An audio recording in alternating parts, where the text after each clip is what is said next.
मैं माँ हूँ, धरती माँ। मानव मुझे माता कहकर पुकारता है। मुझे बनाने वाले ने मुझे अपने चरणों से छूकर इतना पवित्र कर दिया था कि देवता भी मेरी धूल से माथे पर तिलक लगाकर स्वयं को धन्य समझते हैं।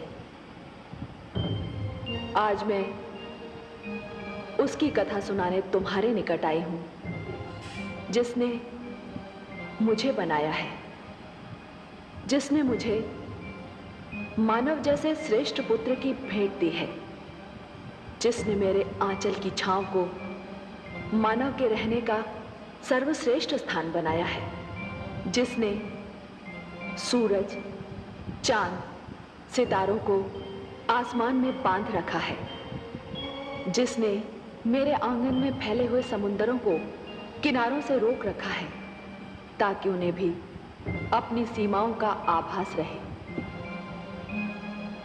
किंतु जो स्वयं असीम है, अनंत है, जो जन्मदाता भी है और पालन करता भी।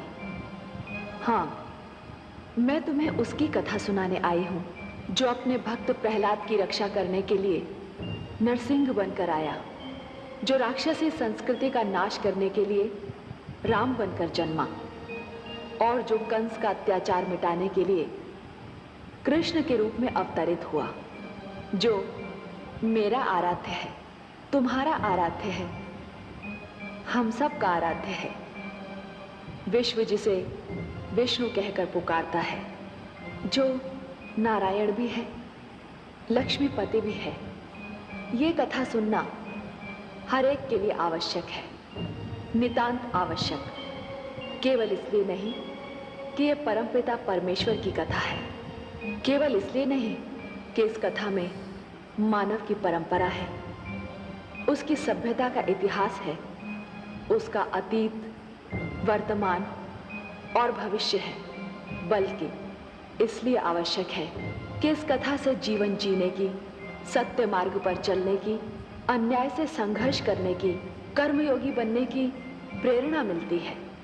इस कथा में जीवन के मूल्य हैं, जीवन के सिद्धांत हैं। ये कथा सुनकर मानव धन्य हो जाते हैं, जान लेते हैं कि जो कर्मठ होते हैं, परमपिता परमेश्वर उनकी रक्षा अवश्य करता है। ये कथा मैं ही सुना सकती हूँ, क्योंकि मेरी रचना मानव की रचना से पहले हुई थी। मेरा इतिहास मानव इतिहास से भी पुराना है। इस कथा का आरंभ